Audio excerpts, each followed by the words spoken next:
إن الحمد لله نستعينه ونستغفره ونؤمن به ونتوكل عليه ونعوذ به من شرور أنفسنا ومن سيئات أعمالنا من يهديه الله فلا مضل له ومن يضلل فلا هادي له أشهد أن لا إله إلا الله وحده لا شريك له وأشهد أن سيدنا ومولانا محمدا عبده ورسوله اللهم صل وسلم وبارك عليه وعلى آله وأصحابه والتابعين لهم إلى يوم القيامة أما بعد. Hadirin dimuliakan, sebaik-baiknya perkataan adalah membicarakan keagungan Allah Subhanahu wa taala. Membicarakan kehebatan Allah Subhanahu wa taala. Membicarakan kekuasaan Allah Subhanahu wa taala. Pencipta yang telah menciptakan kita, menciptakan alam semesta. Dengan kun fayakun, jadilah maka jadi. Dialah Allah Subhanahu wa taala, tidak perlu dengan siapa saja dan apa saja. Tidak perlu dengan apa saja dan tidak perlu dengan siapa saja. Dan apa saja dan siapa saja senantiasa perlu kepadanya, kepada Allah SWT. Allah tidak perlu dengan siapa saja dan apa saja, dan siapa saja dan apa saja perlu kepadanya.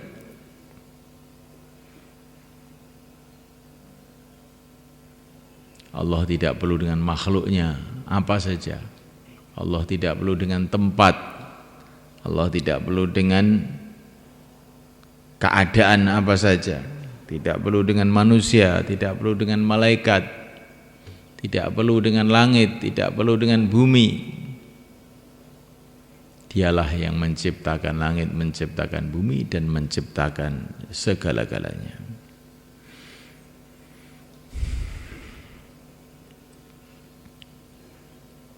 Hadirin muliakan Allah Ta'ala, bicara mengenai keagungan Allah SWT ini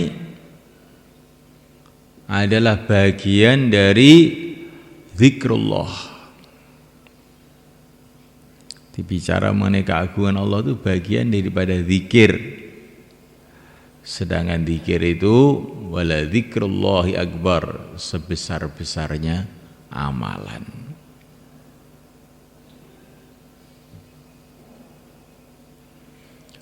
Bicara mengenai keagungan Allah SWT itu adalah juga merupakan doa. Bicara mengenai keagungan Allah itu merupakan doa. Dalam satu riwayat dikatakan bahwa kalau orang itu mengucapkan Masya Allah. Masya Allah itu maknanya segala sesuatu terjadi dengan kehendak Allah, maka seolah-olah dia ini berdoa dengan segala macam doa.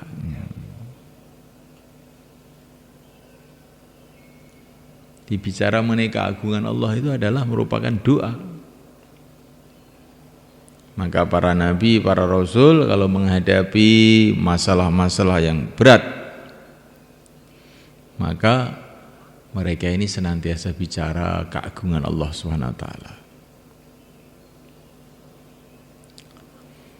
Bicara mengenai keagungan Allah Subhanahu wa taala juga merupakan dakwah. Dan dakwah ini adalah asbab hidayah untuk yang dakwah sendiri dan untuk orang lain.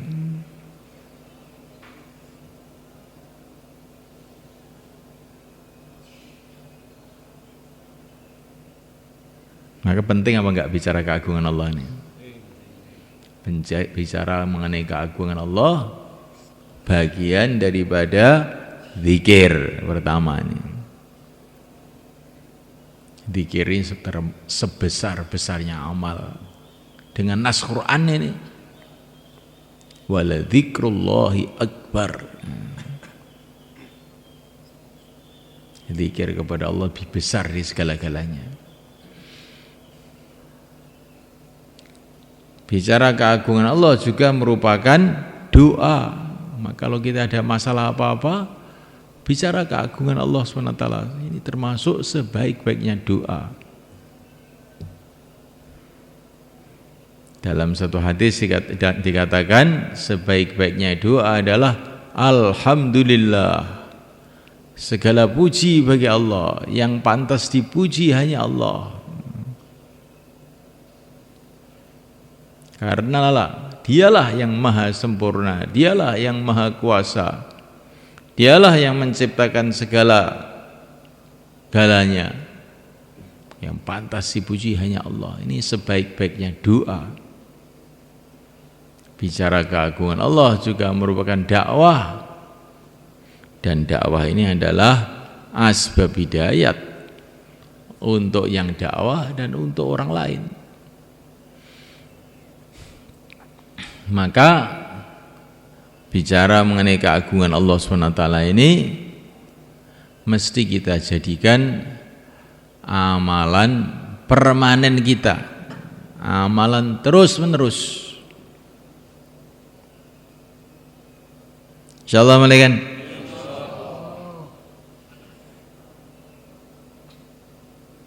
Syekh Abdul Wahab menyarankan sehari semalam paling sedikit 25 kali. Baik waktu kamu keluar atau waktu di rumah, waktu di mana saja. Biasakan bicara keagungan Allah.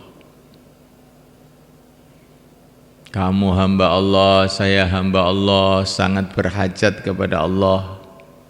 Setiap detik kita berhajat kepada Allah. Satu detik saja kita tidak ditolong oleh Allah, kita akan hancur.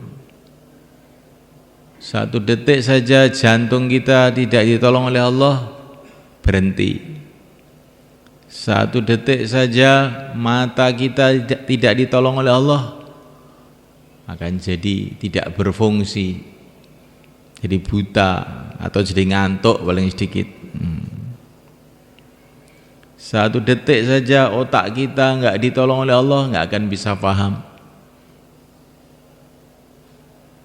Satu detik saja telinga kita tidak ditolong oleh Allah, kita akan jadi tuli.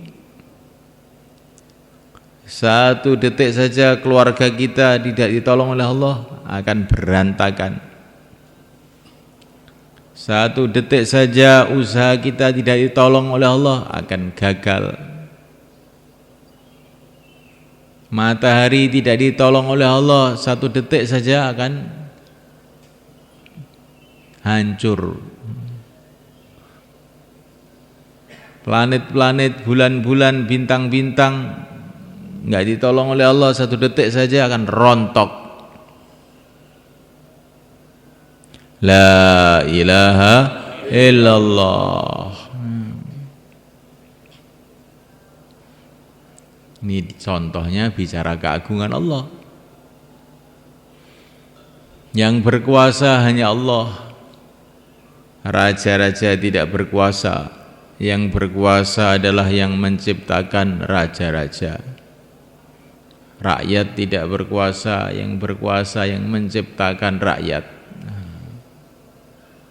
Benda-benda tidak bisa mendatangkan bahaya, tidak bisa mendatangkan manfaat. Yang mendatangkan manfaat, bahaya adalah yang menciptakan benda-benda. Apa yang kita lihat dari benda, hakikatnya dari yang menciptakan benda. Apa yang kita lihat dari manusia, hakikatnya dari yang menciptakan manusia. Apa yang kita lihat dari dunia, hakikatnya dari yang menciptakan dunia. La ilaha illallah. Ini terus diulang-ulang ini. Sehari semalam paling sedikit 25 kali. Nanti kamu akan rasakan bagaimana perubahan hati itu akan terjadi. Pertama kali kita dengarkan, setelah itu kita sampaikan lagi dan lagi, lagi dan lagi.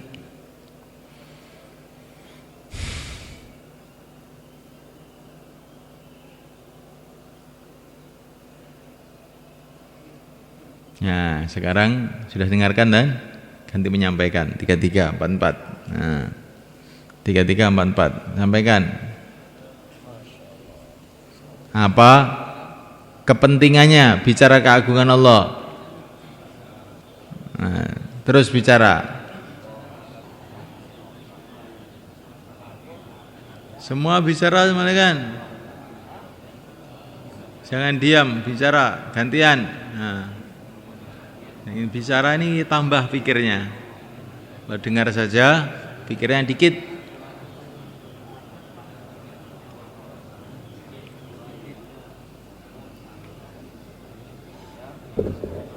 Qabalallah, jazakumullah, masya Allah.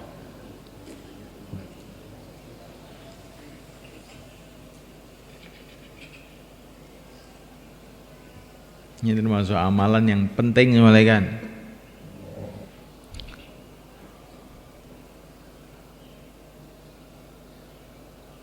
Bicara mengenai keagungan Allah. Bicara itu walaupun umpama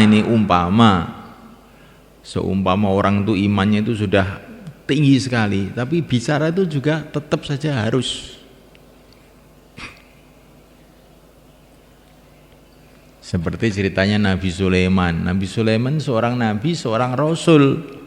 Imannya itu sudah sampai ke atas langit sebetulnya.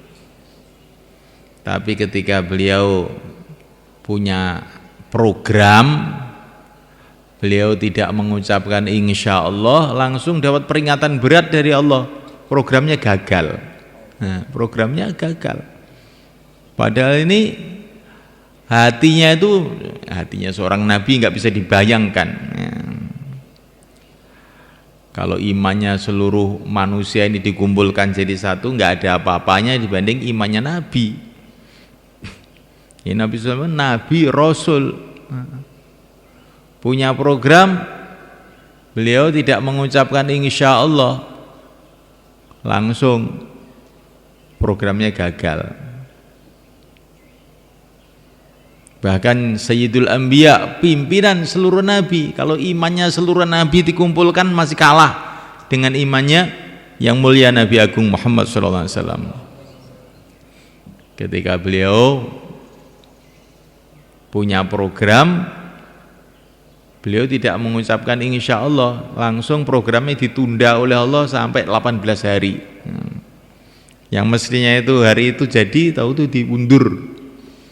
Dan dapat peringatan, wala taqulanna li syai'in inni fa'ilun dzalika ghada illa ayyasha Allah. Jangan sekali-kali kamu mengatakan besok saya buat begini tanpa insya Allah. Insya Allah itu bagian dari bicara mengenai keagungan Allah. Insya Allah, bila Allah menghendaki terjadi, bila Allah tidak menghendaki ya nggak akan terjadi. Maknanya insya Allah itu begitu.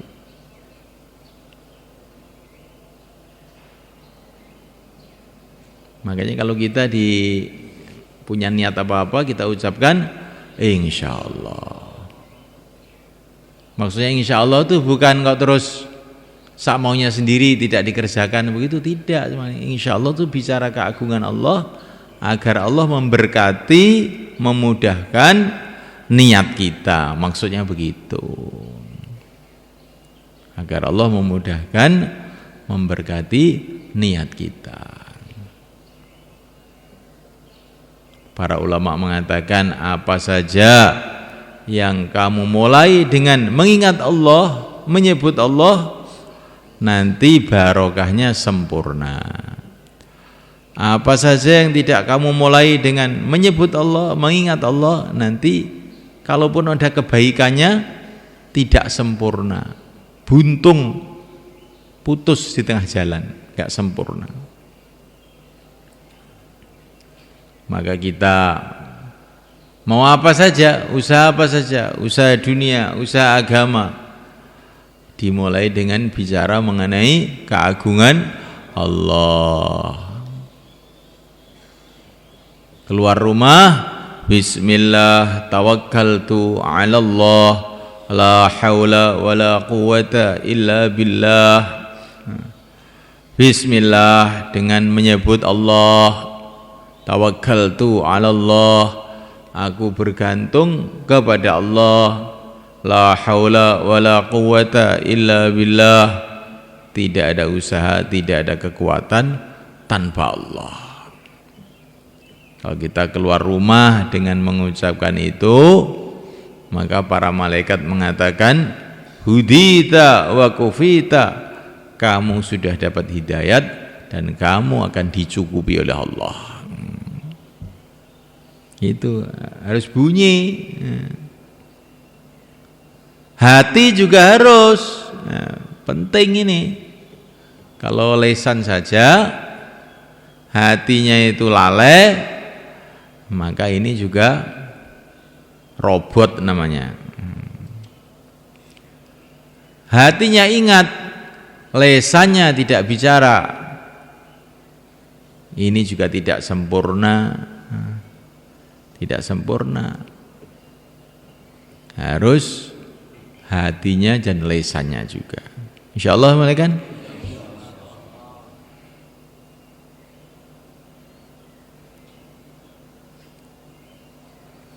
Ada hujan datang, maka baginda Nabi keluar dari rumah, kemudian beliau ambil air hujan, minum air hujan itu sambil beliau mengatakan, hadza haditsu ahdi bi rabbih, ini baru saja diciptakan oleh Allah. Asalnya enggak ada loh. Jadi Nabi itu mengajari kepada kita bahwa kesempatan apa saja itu bicara keagungan Allah SWT. Ada angin, Nabi doa, ya Allah, aku mohon kepada Engkau kebaikan angin ini. Ya Allah, aku berlindung kepada Engkau dari keburukan angin ini. Ya Allah, aku minta kebaikan yang disebabkan angin ini. Insya Allah kalau kamu setiap ada angin doa begitu, enggak masuk angin nanti insya Allah. Nah, kita enggak mau doa. Ada angin, oh ada angin. Ada hujan, oh musim hujan. Ada panas, oh sudah waktu ke sawah. Ada dingin, waktunya tidur. Enggak pernah bicara keagungan Allah. Ini kita jadi orang lalai. Jadilah lalai. Apa saja doa.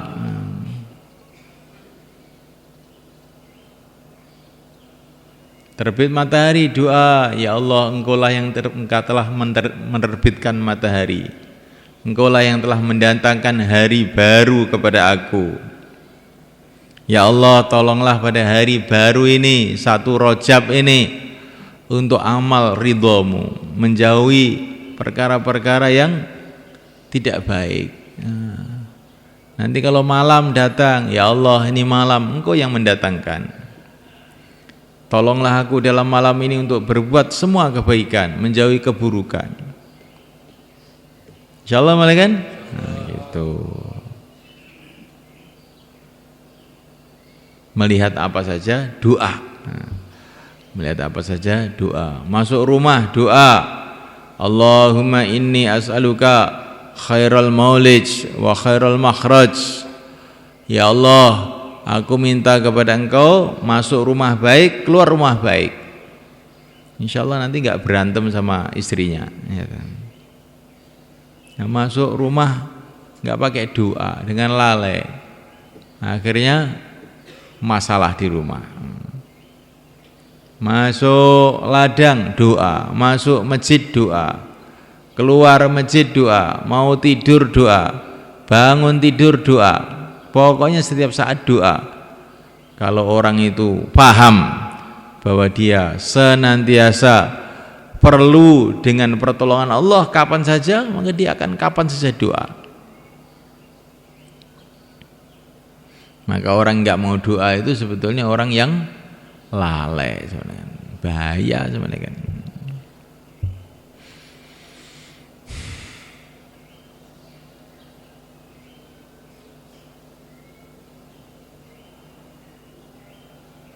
Nah, oleh karena Allah SWT dibicara keagungan Allah. Kemudian yang kedua, taklim.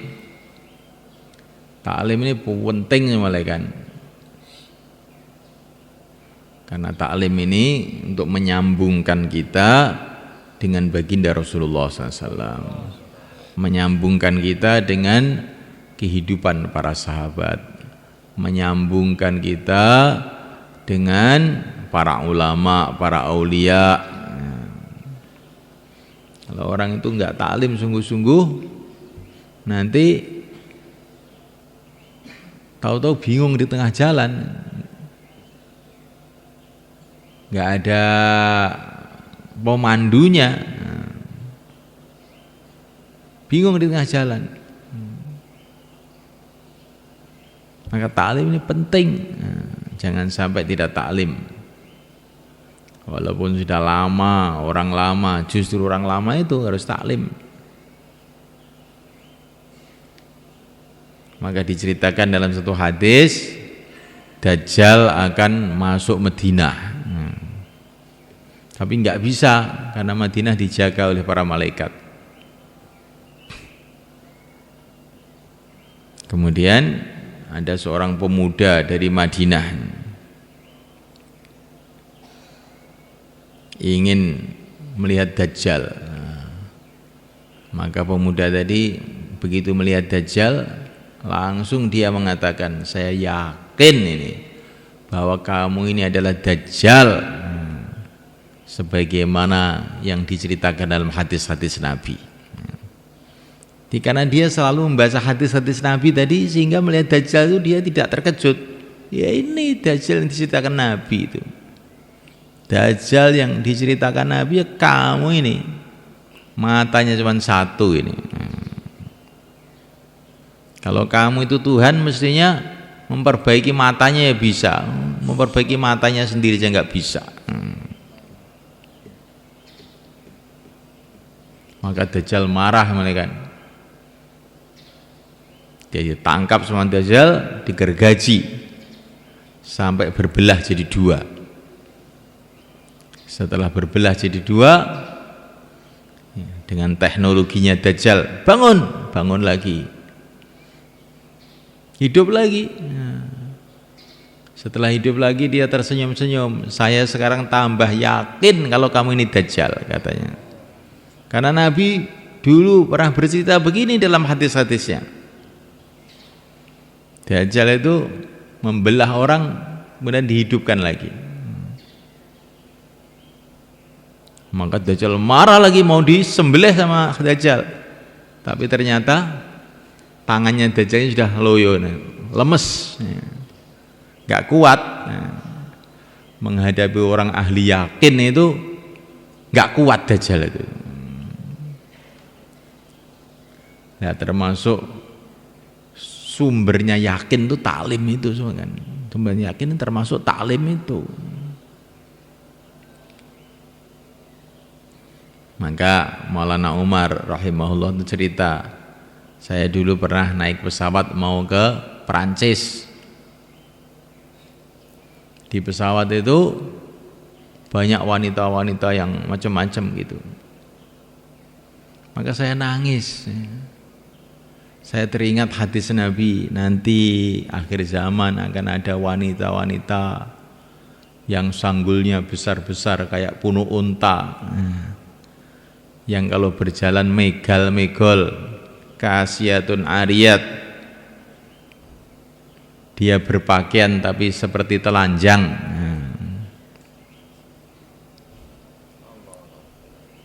Maka Maulana Umar tuh bilang, zaman Nabi yang begini tidak ada, sekarang telah jadi kenyataan. Maka kata-kata Nabi itu berarti benar, nyata. Maka kata-kata Nabi mengenai kubur juga pasti benar. Kata-kata Nabi mengenai akhirat juga pasti benar. Mengenai surga, mengenai neraka pasti benar. Nah kan aneh kan. Melihat wanita kok jadi teringat kubur, teringat surga, teringat neraka. Nah, ini fadilahnya taklim ini. Fadilahnya taklim. Ada seorang ulama pergi ke kota melihat gedung-gedung bertingkat-tingkat 10, 20 tinggi-tinggi. Maka dia teringat hadis yang dibaca di Bukhari. Termasuk tanda-tanda kiamat itu orang membuat gedung bertingkat-tingkat. Maka dia malah jadi nangis, bukan ingin punya gedung, tapi menangis, kiamat sudah dekat ini. Nah, ini kalau orang nggak pernah baca hadis Nabi, lihat gedung, hebat Petromas, 100 tingkat ini. Nah, teknologi canggih ini bukan teknologi canggih, ini tanda kiamat ini. Sehingga tidak terkesan dengan hiruk pikuknya dunia ini.